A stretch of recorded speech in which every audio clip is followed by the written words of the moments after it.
we're actually going to be taking our friend Jody Graff from England to visit the gardens and show her exactly what it's like. Let me tell you a little bit about what the Imperial Palace Garden is like. Okay. Excuse me if I reach for my smartphone because I have things kind of filled up in my brain today. But anyways, the Imperial Palace East Gardens are part of the inner palace area and are open to the public. They are the former site of Edo Castle's innermost circle of defenses. None of the main buildings remain today due to a fire, but instead a beautiful garden has been put in its place. Castle Tower was originally built in 1638 and it was the tallest tower in all of Japan. But in 1657 it burned down and was never built again.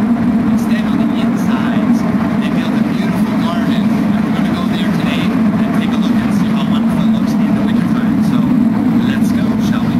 Here we are heading into the Eastern Imperial Gardens, and we're going to go and take a look and see how everything goes. It's beautiful. You can see all of the walls left over from the 1600s.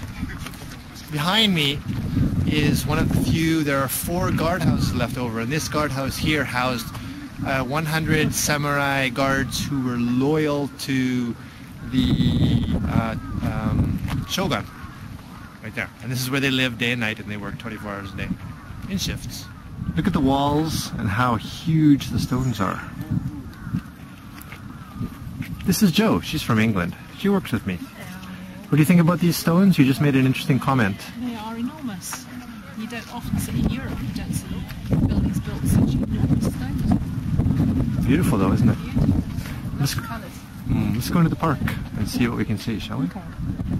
This gives you a better view of how large the stones are in those walls. What do you think, Jo? They are just immense. I don't know how they lifted them. These stones are great structure. Technology that we've forgotten, perhaps. Wow. Slaves, I don't know, did they have slaves? Yes. We're not even in the garden yet, and I'm having a wallgasm. This is the Ninomara Garden, and as you can see, the trees and everything are dead for the winter, of course, dormant and hibernating. But that's life. What did you just say? I just said I like the juxtaposition of the old buildings and the trees behind and the skyscrapers behind that. And the women in front. And the women in front, yeah, exactly.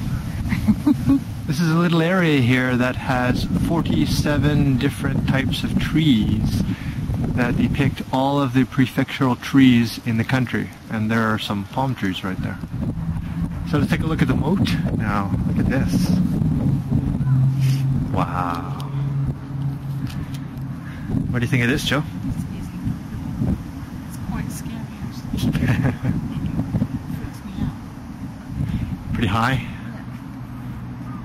Just imagine trying in the old days, back in the 1700s, come to the edge of the moat, and how are you going to cross? Well, you're going to cross here, but this is obviously going to be very well guarded.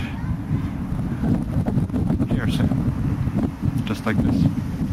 I'm just wondering about the size of the men who are trying to get in.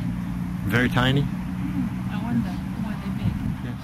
A moment ago, Jo was mentioning the height of the walls around the Imperial Palace Gardens and the moat, and you can see exactly how beautiful it is, juxtaposed with the modern buildings in the background.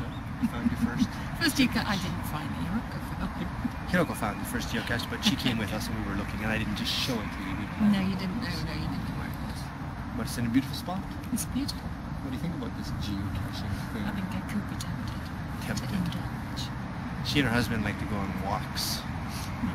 So there's probably a lot of them over in the UK. I think there are. There's about 37,000. Excellent. 37,000 geocaches. Beautiful park, beautiful day, beautiful women. Lucky man.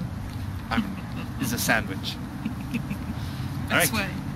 Great way to end the walk through the Imperial Park and a beautiful, beautiful Serenity spot.